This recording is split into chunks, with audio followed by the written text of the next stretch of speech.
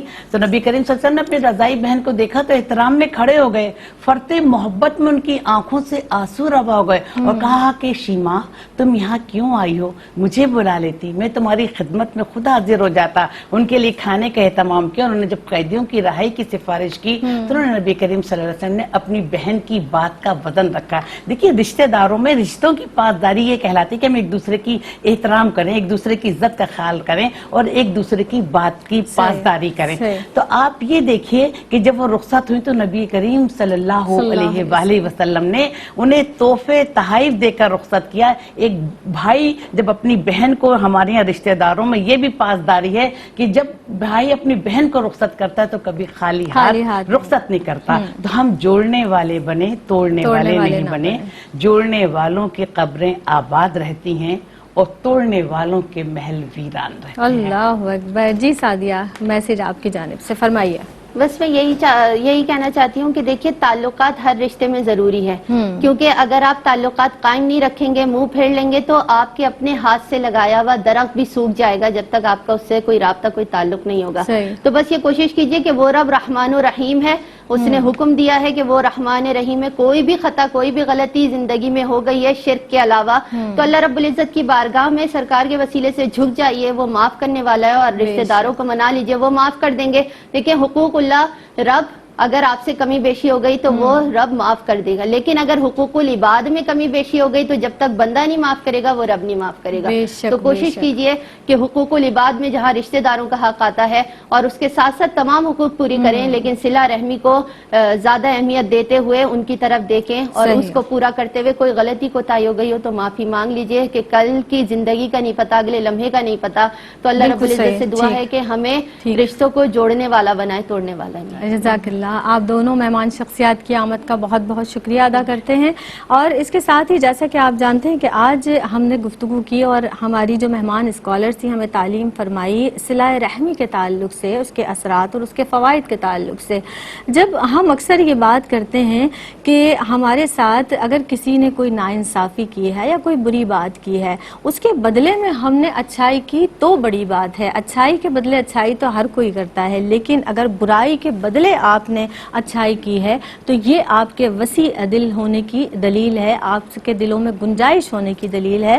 تو رشتہ داروں کے حوالے سے بھی اپنے دلوں میں گنجائش پیدا کیجئے، معاف کیجئے. اللہ رب العزت معاف کرنے والوں کو پسند فرماتا ہے. اس کے ساتھ ہی اپنی میزبان سیدہ زینب کو دیجیے گا اجازت. فی امان اللہ. ناظرین، اگر آپ ایسی ہی مزید ویڈیوز دیکھنا چاہتے ہیں تو ہمارا ARYQTV کا چینل سبسکرائب کیجئے اور بیل آئیکن کا بٹن دبانا نہ بھولیے تاکہ آپ سے کوئی پسندیدہ پروگرام مس نہ ہو جائے.